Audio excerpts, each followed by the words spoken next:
ចុះបើខ្ញុំប្រាប់អ្នកមានវិធីសាស្ត្រល្អជាងនេះក្នុងការដំណើរការផ្សាយពាណិជ្ជកម្មនៅលើ Facebook យុទ្ធសាស្ត្រមួយដែលខ្ញុំមិនធ្លាប់បាននិយាយពីមុនមកវាខុសគ្នាខ្លាំងពីអ្វីដែលយើងធ្លាប់ធ្វើពីមុនហើយកំពុងផ្ដល់លទ្ធផលល្អបំផុតនៅពេលនេះហើយប្រសិនបើអ្នកបានដំណើរការផ្សាយពាណិជ្ជកម្មអស់មួយរយៈហើយដោយវិធីនេះខ្ញុំជឿថាអ្នកភ្ញាក់ផ្អើលជាខ្លាំងអ្វីដែលខ្ញុំចង់ណែនាំឥឡូវនេះគឺជាវិធីសាស្ត្រដ៏ល្អបំផុតប្រសិនបើយើងក្រឡេកមើលមកក្រោមពី3ឆ្នាំមុនពីដំណើរការផ្សាយពាណិជ្ជកម្មនៅលើ Facebook និង Instagram គឺជាធម្មតាមួយវិធីសាស្ត្រលក់តាម3ជំហាននេះដូច្នេះយើងអាចបង្កើតយុទ្ធសាស្ត្រមួយឬរៀបចំយុទ្ធជាមុនសិនហើយនេះនឹងយុទ្ធសាស្ត្រដ៏ល្អរបស់យើងដូច្នេះខ្ញុំនឹងចូលទៅក្នុងបំពេញឈ្មោះ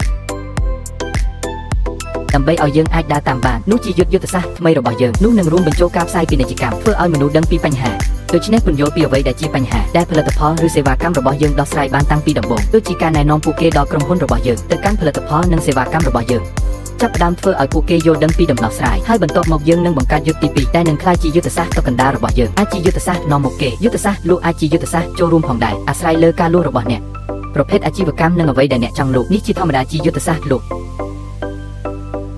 យើងនឹងផ្ដល់ការយកចិត្តទុកដាក់បន្ថែមទៀតលើផលិតផលនិងសេវាកម្មរបស់យើងបន្ថែមទៀតអំពីរបៀបដែលវាដំណើរការដែលមនុស្សអាចយល់បានហើយប្រហែលជាកំពុងស្វែងរកអ្នកដែលមានសក្តានុពលនឹងការចំនួនមនុស្សពីការផ្សាយពាណិជ្ជកម្មទាំងនេះវាជាចំណុចកណ្ដាលនិងត្រូវបានជំរុញទៅមនុស្សជាច្រើនដូច្នេះក៏កំពុងដំណើរការហើយបន្ទាប់មកយើងនឹងប្រើជំរឿយុទ្ធសាស្ត្រទី3ដែលជាធម្មតានឹងជាការនាំមុខឬការលក់អាស្រ័យលើអាជីវកម្មរបស់អ្នកហើយនេះនឹងជាការកំណត់មួយចំនួនដូចគ្នាបំពេញឈ្មោះនេះហើយគឺជាដំណើរការយ៉ាងល្អបំផុតនោះនឹងត្រូវបានរំលែងបន្ថែមផ្ទះធ្ងន់អាចរួមបញ្ចូលការវិតម្លៃអាជីវកម្មរបស់អតិថិជនហើយមនុស្សឆ្លងកាត់ពួកគេចាប់ផ្ដើមជាមួយផ្នែកនៃអាជីវកម្ម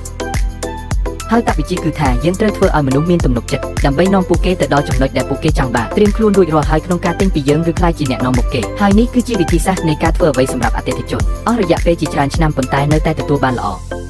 ដោយសារវេទិកាផ្សាយពាណិជ្ជកម្មរបស់មីថាកាន់តែមានភាពលឿនរហ័សជាងមុនពីមនុស្សម្នាក់ទៅមនុស្សម្នាក់ជាមួយអាជីវកម្មរបស់គេ